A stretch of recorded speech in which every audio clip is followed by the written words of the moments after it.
They had expected starvation. That was the first shock. German POWs captured in North Africa, Sicily, and Normandy entered American ships in 1943 believing they were headed toward punishment, brutality, and hunger. Propaganda in the Reich insisted the United States was a collapsing, decadent country infected with chaos, a place where workers lived in poverty and where prisoners would be treated with cruelty. But the reality that greeted them was so far from their imagination that many prisoners later admitted the psychological collapse began with food, not ideology, not political lectures, not re-education programs, food. On the transport ships themselves, even before reaching America, POWs were stunned by something they had not seen since childhood: fresh bread, warm meals, butter, fruit, jam, and in some cases, ice cream. Yes, ice cream served in metal cups aboard Liberty ships carrying enemy prisoners across the Atlantic. For men who had lived through years of rationing, reduced portions, ersatz coffee, and the powdered misery of the German wartime diet, this felt unreal. One POW later wrote, "I knew at that moment we had been lied to. No collapsing nation gives ice cream to its enemies." But this was only the beginning. When German POWs finally arrived at camps in Texas, Kansas, Arkansas, Nebraska, and dozens of other states, they prepared themselves for the worst. They expected meager soup, stale bread, harsh discipline, and constant deprivation. Instead, they walked into dining halls where they saw trays filled with meat, potatoes, vegetables, and desserts that looked like feasts, meals that contained more calories than what German civilians could dream of in 1944, meals that Red Cross inspectors verified as higher than POW rations in any European camp, Allied or Axis. And then came the moment that would become legendary among POW testimonies: their first Coke. For many German soldiers, Coca-Cola was not just a drink, it was almost mythical. Before the war, the drink existed in Germany, but it was limited, expensive, and strictly rationed after 1941. Wartime shortages killed it entirely. The average soldier had never tasted anything like an American soft drink. Now, in US camps, they could buy Coca-Cola at canteens for 5 cents, unlimited refills, as long as they had the money they earned through camp labor. One POW described the moment like a religious experience. "It hissed. It fizzed. It tasted like nothing from our world. I understood immediately why America believed it could win any war." Coca-Cola became a symbol of everything America represented to them: abundance, novelty, youthfulness, energy, and confidence. It was the flavor of a society not living under fear and scarcity. But Coke was only half the story. The real revelation was ice cream. POWs couldn't believe that frozen desserts, something considered luxurious even for children before the war, were served casually, cheaply, and in massive quantities. You could buy chocolate ice cream, vanilla, strawberry, sundaes, shakes, all inside a prison camp. The psychological blow was enormous. Imagine being raised to believe the enemy is decadent, weak, corrupt, and then watching that same enemy casually hand ice cream to its prisoners. They saw American guards eating it during patrol. They saw children in nearby towns licking cones as if it were nothing. They saw it in camp kitchens, in mess halls, even in small stands run by civilians outside the fences. One former POW recalled, "The United States was so wealthy, it could give ice cream to its enemies, while Germany could barely feed its own children." This contrast dug deep into every prisoner's mind. Soon, POWs were sending packages home containing chocolate bars, sugar, nuts, sweetened condensed milk, and chewing gum, items so rare in Germany that families believed the stories must be fabrications. Imagine receiving a package of Hershey bars in a bombed-out German town in 1944. It felt like contraband from another planet, and yet, this abundance was not propaganda, it was simply American life during wartime. The most devastating realization came from something small, something almost comedic. POWs actually gained weight in the camps. Documented, recorded, verified. The US Army even had to reduce certain menu items because prisoners were becoming heavier than incoming American recruits. German prisoners joked among themselves, "We lost the war, but at least we will die fat." Behind the humor, though, was a painful truth. Everything they had been taught about the weak American system was collapsing. The ideology that promised German superiority could not explain a country capable of feeding its prisoners better than Germany fed its soldiers, and that contradiction is sweet, fizzy, freezing, was the start of an ideological unraveling more powerful than any rifle or bomb. America's first victory over their minds tasted like sugar. For German POWs, America's food abundance wasn't simply surprising, it was destabilizing. What they experienced in the camps didn't just contradict Nazi propaganda, it contradicted the lived reality of everyone they had left behind in Germany. Even US officers noticed it. Reports from the Army Service Forces documented that German prisoners were gaining weight so quickly that menu adjustments had to be made. Red Cross observers were stunned to find prisoners dining on meals that looked like hotel buffets compared to European wartime standards, but POW reactions went beyond calories. They were witnessing something far more profound. America was not simply wealthy, America was wealthy without even trying. The most symbolic example was the legendary 5-cent Coca-Cola. For German soldiers, the drink was an icon of American pop culture, something they had only heard about through magazines or pre-war advertising. Most had never tasted carbonation in their life. Now, in the middle of a war, American prison camps sold unlimited bottles for pocket change. A former Wehrmacht infantryman described his first sip like this: "It was as if the bottle said, 'Your world is small, this one is bigger.'" Many POWs remembered the sound first, that sharp PSSST of pressurized gas escaping. A sound that did not exist in wartime Germany, where even beer was often flat from poor storage.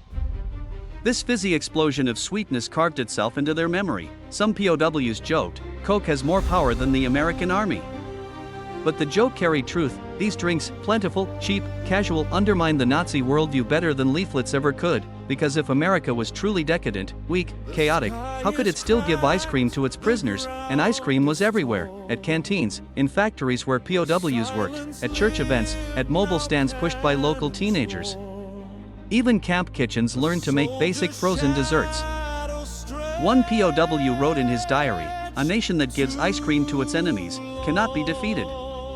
It was not a philosophical argument, it was not rhetoric, it was something they could taste, but the psychological break went deeper. German prisoners came from a society where children were rationed to a few ounces of sugar per month, and even that was often unavailable in 1944. Chocolate had become a distant memory. Candy was non-existent. Frozen desserts were fantasy. Now imagine being a captured soldier and receiving chocolate bars so cheap that American guards bought them by the box. POWs began sending sweets home: Hershey bars, Clark bars, Baby Ruth gum, Karashian chocolate, packets of sugar, peanuts and raisins, cans of fruit cocktail. For families in Germany, these packages were unbelievable. Some thought the items were fake, some believed they came from the black market, some wondered if America was using food propaganda. But the real propaganda had come from Berlin, the belief that America was primitive, immoral, or culturally inferior, and nothing destroyed that belief faster than everyday abundance. The psychological transformation became visible in camp behavior. Guards noticed increased cooperation, curiosity, and even gratitude. POWs who arrived hostile and ideologically rigid began relaxing, laughing, participating in camp life. Many wrote in their diaries that America's strength didn't come from military precision or racial ideology, it came from something both simpler and more powerful: a society built to provide for everyone, even its enemies. This struck at the core of Nazi doctrine. The Reich promised superiority through sacrifice, suffering, discipline, and purity. Yet here was a nation that achieved global military dominance while letting its people, and even its prisoners, enjoy pleasures Germany hadn't experienced in years. A POW later said, "We learned that power does not come from fear, it comes from abundance." And the irony wasn't lost on them. The same America they were taught to despise was feeding them better than the nation they had sworn to defend. The ice cream wasn't just dessert, the Coca-Cola wasn't just a drink, the chocolate wasn't just candy. They were symbols of a world stronger, freer, richer, and more confident than the one they left behind. A world that was winning the war not through brutality, but through the ability to give comfort. This revelation spread through the camps like a quiet revolution, and by the time the POWs began working alongside American civilians, their ideological collapse was already underway. If Coca-Cola and ice cream cracked open the first layer of disbelief, then work outside the camps shattered the entire structure of Nazi ideology in the minds of German POWs, because once prisoners began working shoulder to shoulder with American civilians, the sweet shock of abundance transformed into something far more powerful: the shock of freedom, under Geneva Convention rules. The United States used POW labor to fill gaps left by millions of American men fighting overseas. German prisoners worked on farms, in canneries, at lumber mills, in grain silos, and sometimes in food processing facilities. They were never forced at gunpoint. They were paid. They were treated with dignity. And it was here out in the open American world that POWs saw something they had never witnessed before. Ordinary workers living better than German elites. On farms, POWs watched families eat plates stacked with meat and fresh vegetables. On lunch breaks, farmers casually opened ice chests filled with cold drinks, sandwiches, fruit, even pies. Not rationed. Not restricted. Not monitored by the state, just there, every day. One POW described the experience. American farmers lived like our aristocracy, their workers lived like our officers. And the difference went beyond food. POWs observed fathers and sons joking while repairing tractors, women running businesses. Teenagers driving trucks without fear, foremen speaking casually to bosses, something unthinkable in rigid German hierarchy. This wasn't decadence, this was normal life, and it created a painful, unavoidable question: if America is truly decadent and weak, why is its society richer, freer, and more confident than ours? The shock intensified when POWs discovered how Americans treated them outside the camps. Farmers thanked them for good work, women handed them cold drinks on hot days, church groups delivered baked goods for Christmas, children approached the camp fences just to wave. To men raised on totalitarian propaganda that dehumanized enemies, this kindness felt impossible. One POW wrote, "How can a nation we fight treat us better than our own government?" Even the casual waste of food, bread thrown away, half-eaten sandwiches discarded, crates of produce left unused, stunned POWs. In wartime Germany, mothers cried when food spoiled. Here, it barely mattered.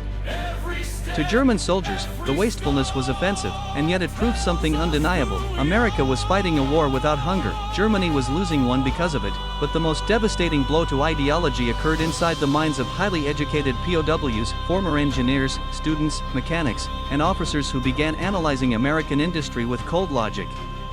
They saw trucks being repaired in a single afternoon, with spare parts readily available. They saw farms operating with machinery powered by gasoline, diesel, and electricity that Germany could no longer access. They saw standardization, identical tools, identical tractor parts, identical nuts and bolts, something the German system struggled to achieve. One POW, a trained engineer, later recalled, their strength was not discipline, it was efficiency, industrial logic, mass production, the exact things we mocked. Then came education. Inside the camps, prisoners were given newspapers, books, and even access to educational programs created by the YMCA and the Army. They read about the Bill of Rights. They read about democratic elections. They read about labor unions, free press, and tolerance. And most shocking, they read criticism of the US government printed in American newspapers, criticism allowed, tolerated, encouraged. A POW later said, "The freedom of speech frightened us, because we had never seen a society survive it." Slowly, prisoners began discussing their observations in secret groups. They compared systems, they compared lives, they compared futures, and again, the same uncomfortable conclusion emerged. The Reich had promised greatness, America delivered it. By 1945, even hardened ideologues began to fold. One Africa Corps veteran wrote, "No prison on earth could re-educate me. America did not try. It simply existed, and that was enough." The ice cream, the Coca-Cola, the candy, they weren't the cause of transformation, they were the symbols of it, symbols of a world not built on fear, but on prosperity, not on purity, but on opportunity, not on sacrifice, but on abundance, a world where strength came not from brutality, but from the ability to give. And as POWs watched American families living comfortably in the middle of a global war, many realized a truth that would haunt them for the rest of their lives: they had been fighting for the wrong future. By the time 1945 arrived, something unprecedented had happened inside America's POW camps. German prisoners were not simply eating better, not simply living better. They were thinking differently. The transformation that began with Coca-Cola fizzing in a glass bottle and ice cream melting on a hot day had grown into a quiet, unstoppable shift in worldview. A shift that would eventually change post-war Germany itself. Because by the war's end, even the US government was astonished. German POWs were healthier than when they arrived. Some were 20, 30, even 40 pounds heavier, documented in Army medical records. An American doctor joked, the only men gaining weight in wartime America were German prisoners. But beneath the humor lay a deeper truth. Every extra pound was a symbol of abundance, a symbol of stability, a symbol of a system that worked, and the POWs knew it. They walked around the camps with full stomachs and full minds, tasting foods their own families hadn't seen in years: butter, sugar, meat, chocolate, Coca-Cola, fruit cocktails, milkshakes, ice cream. They witnessed a nation at war without starvation, without panic, without collapse. Meanwhile, they knew what was happening back home: German families boiling weeds for soup, children trading toys for potatoes, bread cut thinner every month, endless shortages, bombed cities, frozen winters, hunger so deep it changed faces, fear in every conversation. The contrast couldn't be ignored. One POW wrote, "Germany asked for sacrifice, America asked for work, and in return it gave more than we imagined." The same prisoners who arrived with clenched fists and hard eyes now spent evenings playing chess with guards, studying English, reading American newspapers, and debating political philosophy in wooden barracks illuminated by electric lamps that worked without interruption, something unimaginable in 1945 Germany. And yet, the biggest shock was still to come: going home. When the war finally ended and commands were issued to repatriate Germany's POWs, many prisoners felt a strange sadness. They were going back to the country they swore to defend, but not the country they remembered. Ships carried them across the Atlantic, but this time the mood was somber. POWs stood along the railings looking back at the American coastline fading into fog, knowing they were leaving behind a world that had quietly reshaped their beliefs. They returned to cities that existed only as broken skeletons: Hamburg, Cologne, Berlin, Frankfurt. Rubble everywhere. Blackened ruins. People wearing coats stitched together from old curtains and uniforms. Children begging for bread. The winter of 1946-47 would become one of the hungriest in modern European history, and German civilians looked at the returning prisoners in disbelief. These POWs looked healthy, full-faced, well-fed, calm, older, but somehow younger. One German civilian recalled, "It was as if they had come back from the future." And in a way, they had seen a vision of a nation that functioned, a nation built on efficiency, tolerance, and abundance. A nation where criticism was allowed, where prosperity was shared, where even prisoners were treated with dignity. That vision wouldn't stay locked inside them. Former POWs became a hidden force during Germany's reconstruction. Teachers who rejected authoritarian principles, engineers who admired American standardization, journalists who embraced free speech, mayors who believed in community over ideology, businessmen who adopted American logistics, social workers who pushed for humane treatment of the vulnerable. They formed the backbone of a new mindset that defined West Germany's future. Some POWs even admitted that America had defeated them not on the battlefield, but in their hearts. Another said, "Ice cream and Coca-Cola did more to destroy Nazism than any lecture or pamphlet." Historians later called it one of the most unexpected victories of World War II. The United States won the ideological war, with dessert, because in the end, the truth was simple: Germany fought with fear and sacrifice, America fought with abundance and confidence, and when those prisoners went home, they carried that truth with them, deep in their minds, and deeper still in their stomachs. A truth that would help lay the foundation for a Germany rebuilt on democracy, not dictatorship, on opportunity, not obedience, on prosperity, not purity. This is the story of how ice cream and Coca-Cola's simple, sweet, ordinary American foods became unlikely weapons in the greatest ideological transformation of the 20th century, not through force, not through punishment, not through propaganda, but through the everyday evidence of a better way to live.